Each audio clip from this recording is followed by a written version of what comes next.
Chief Presidential Legal Counsel Sal Panelo confirms his office received documents from a former lawyer of the Marcos family. These documents, given to Panelo to CNN Philippines, detail the proposal of lawyer Oliver Lozano in June 2017 that the Marcos family gives the government part of their sequestered wealth in exchange for full immunity from suit.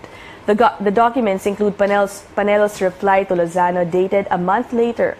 Panelo in a statement says, quote, "Our office, as a matter of courtesy and policy, acknowledges receipt of any letter coming from any citizen.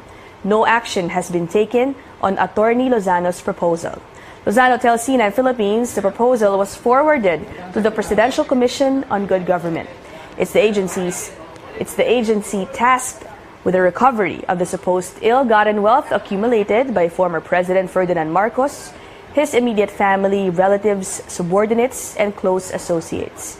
In his proposal, Lozano included a draft House bill granting immunity to the Marcos family and a draft compromise agreement between the Marcos family and the government. Both documents claim using the wealth will give, quote, "unifying social justice for all through massive economic development and world-class rehabilitation, as well as enable the government to settle the country's foreign and local debts." Presidential spokesman Harry Roque denies the government has reached a compromise deal with the Marcos family. CNN Philippines is reaching out to the Marcos family for comment. 4 priority bills of the Duterte administration were among those enacted in 2017, but an opposition lawmaker claims some of them were approved in haste. More from our correspondent, Joyce Ilas. A lower personal income tax to offset the impact of higher taxes on sugar-sweetened beverage, automobile and coal, and on fuel and tobacco. The tax reform bill is a priority measure of the Duterte administration, passed by Congress and signed into law just before 2017 ended. The law will take effect this year. 3 other priority measures became law in 2017. Extension of the Philippine passport validity to 10 from 5 years, and driver's license to 5 from 3 years, and free internet access in public areas. A number of bills that provide social services also became law. Among these, free tuition and other fees in state universities and colleges, and provision of emergency healthcare services to patients. Opposition Congressman Albay Representative Ed Silagman says while the majority was expected to back administration measures, the problem is before it is passed, there must be sufficient deliberation and debate so that the bill or measure is perfected. And this did not happen, sir. Pass it in its good form. This never happened.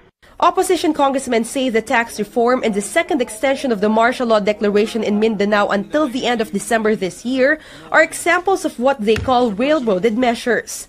Lagman says the public should take an active role in calling for sufficient debate and consideration of bills to avoid undue haste in approving priority measures. The people and media should demand that members of Congress should not act as rubber stamp because they were elected by their respective representatives to represent their people, not to represent the president. House Majority Leader Rudy Fariñas has said those questioning House proceedings could either raise the concern at the plenary or contest it in courts. Fariñas has insisted bills approved in Congress went through the proper process.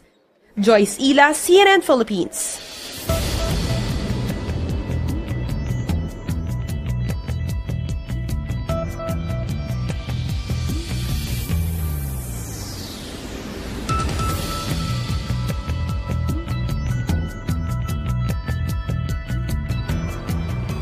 With the new year comes new tax rates too. As the tax reform law takes effect, we take a look at how this will affect ordinary Filipinos in everyday life. Our Claire Yao has this report. Romeo Bautista drives this jeepney from 4 in the morning until 11 at night. Along with other drivers, he lines up for passengers at this terminal in Mandaluyong. All that work earns him roughly 2,500 pesos a day. With his fuel costing 800 pesos and his boundary another 700, Bautista takes home only 1,000 pesos for himself and his family. Starting next year, however, that budget could get even smaller. Under the new tax reform law, taxes on fuel will go up across the board. For Bautista, who uses diesel, that will add more than 60 pesos to his daily expenses. 63 to 64, ganun. madadagdagan din ako. Kahit pa paano, may maapektuhan din kami po kasi sa kalahating kilong bigas ang mabibili nun eh. Bautista, however, supports the fuel tax, as long as the government adjusts fares and distributes cash transfers as promised. Kasi yung kasing train, para sa akin okay lang basta nakakatulong mas marami sa nakakarami. Kung basta meron kaming subsidy na tinatibigay ng gobyerno, okay lang sa akin. Wala namang problema dyan. Suportado ko si Duterte. He's also all for the increase in sugar tax. By next year, prices of sugary drinks will go up 6 to 12 pesos a liter. Bautista and his wife Arlene used to take energy drinks to get them through work. Now they're trying to kick the habit after the drinks made them sick.